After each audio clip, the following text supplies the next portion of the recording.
Di video ini, saya akan membahas lesbian, gay, bisexual, dan transgender, atau yang biasa kita kenal dengan singkatan LGBTQ+. Assalamualaikum warahmatullahi wabarakatuh, dan salam sejahtera bagi kita semua. Perkenalkan, nama saya Hasna Lutfia Rahman dengan keseharian yang biasa dipanggil Hasna dari Prodi Pendidikan Sosiologi tahun 2024.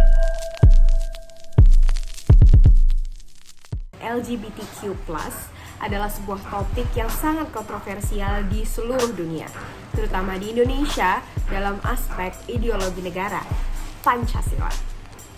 Pancasila sila pertama, ketuhanan yang Maha Esa, sering dijadikan landasan untuk menolak LGBTQ di Indonesia karena perilaku ini dianggap menentang atau tidak sesuai dengan ajaran agama atau 6 agama yang diakui di Indonesia. Sebelum berangkat lebih jauh terhadap bagaimana permasalahan ini bisa dianggap masalah itu sendiri di Indonesia, bahwasannya LGBT adalah sebuah komunitas yang melingkupi orang-orang dengan orientasi gender dan beragam jenis identitas gender lainnya. Dalam arti satuannya, lesbian itu adalah orientasi gender di mana perempuan menyukai perempuan, gay adalah di mana laki-laki menyukai sesama laki-laki. Bisexual atau biseksual adalah kecenderungan orang yang menyukai banyak jenis kelamin. Jadi gak cuma sama satu doang, dia bisa suka sama laki-laki dan bisa juga suka sama perempuan, baik dia laki-laki atau perempuan itu sendiri. Dan juga transgender yang memang marak dan udah ada di sekeliling kita. Bahkan gak jarang ada juga yang masih dikasih panggung di Indonesia, yaitu merubah jenis kelamin dari satu jenis kelamin ke satu jenis kelamin lainnya dengan cara operasi. Data-data lainnya menunjukkan bahwa perdebatan mengenai LGBT di masyarakat Indonesia cukup tajam karena ada sebuah survei yang menunjukkan bahwa sebagian besar masyarakat itu menolak legalisasi LGBT. Menurut survei terbaru, sekitar 80% masyarakat Indonesia menolak legalisasi hak-hak LGBT. Data ini menunjukkan bahwa masih ada resistensi yang kuat terhadap penerimaan komunitas LGBT dalam masyarakat kita. Namun, penting untuk memahami pada akhirnya bahwa penolakan ini seringkali didasari oleh ketidaktahuan dan stigma-stigma yang masih dipercaya di Indonesia. Pembuktian data yang memiliki lebih dari 80% masyarakat Indonesia menolak adanya LGBT di Indonesia karena masyarakat Indonesia percaya mengenai sila yang pertama dari Pancasila, bahwa hal tersebut seperti LGBT itu dapat merusak tatanan sosial dan bertentangan dengan nilai-nilai ketuhanan. Selain itu, terdapat faktor-faktor yang mempengaruhi individu untuk terlibat dalam perilaku LGBT, seperti lingkungan sosial dan pengalaman traumatis. Karena banyak orang juga yang berasumsi bahwasannya bagaimana mereka bertumbuh di sebuah lingkungan itu juga sangat mempengaruhi bagaimana orientasi seksual atau gender mereka nantinya. Perlu diketahui juga bahwasannya jenis kelamin dan gender adalah kedua hal yang berbeda. Bila mana jenis kelamin adalah sebuah perbedaan bentuk, sifat, dan fungsi biologis yang sudah jelas berbeda antara laki-laki dan perempuan, atau sebuah hal yang memang mutlak dari lahir.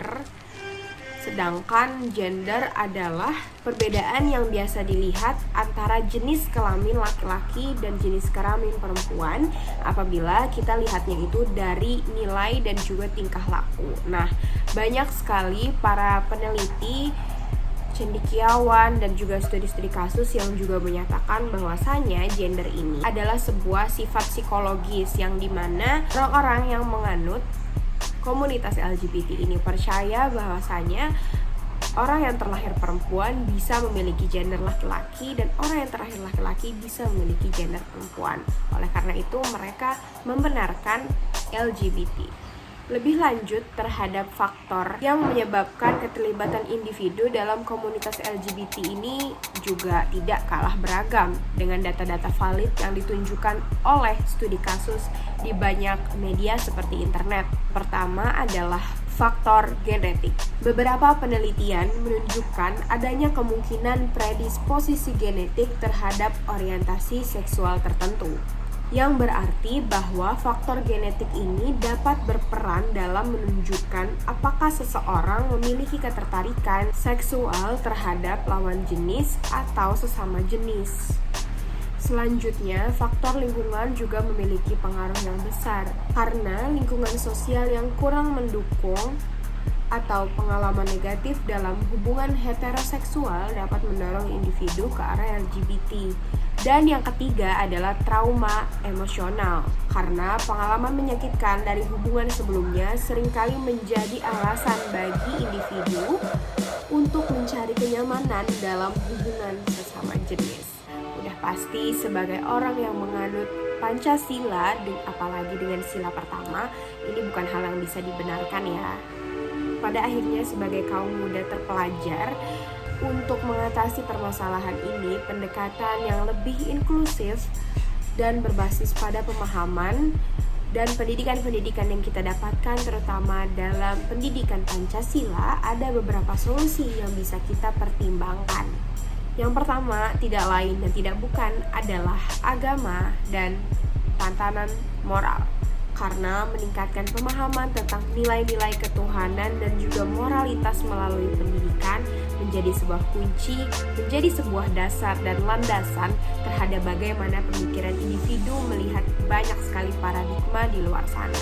Yang kedua adalah pendekatan mental. Kesehatan mental seperti memberikan dukungan psikologis bagi individu yang merasa tertekan akibat orientasi seksual mereka, itu bisa kita lakukan tanpa stigma-stigma yang ngebuat mereka makin takut sama apa yang akan dikatakan oleh masyarakat sekitar. Dan yang terakhir ini juga tidak kalah penting, yaitu dialog masyarakat. Mengadakan dialog terbuka antara kelompok pro dan juga kontra untuk menciptakan pemahaman yang lebih baik terhadap isu ini akan mendukung orang-orang yang tadinya memiliki orientasi atau mereka percaya memiliki orientasi LGBT ini, percaya bahwasannya masyarakat ini masih mendukung mereka untuk kembali bersikap normal dan nantinya mereka akan diterima di masyarakat yang luas. Pada akhirnya, fenomena LGBT ini atau lesbian, gay, bisexual, dan juga transgender adalah sebagai fenomena sosial di Indonesia karena mencerminkan antara konflik dan juga nilai-nilai Pancasila terhadap realitas sosial. Sila pertama Pancasila berfungsi sebagai landasan moral yang menolak keberadaan LGBT karena kita percaya bahwasannya LGBT bukan sebuah komunitas yang bisa dibenarkan dalam aspek Pancasila sebagai orang Indonesia yang memang berideologi tegak terhadap Pancasila. Namun penting untuk mendekati isu ini dengan cara-cara yang lebih manusiawi dan juga berbasis pada pemahaman serta dialog sebagaimana 3 pendekatan atas solusi permasalahan dari kasus LGBT ini. Dan demikian, meskipun ada penolakan LGBT di Indonesia, solusi yang inklusif itu dapat membantu menciptakan masyarakat yang lebih harmonis. Stop LGBT ya, kita normal-normal aja. Terima kasih.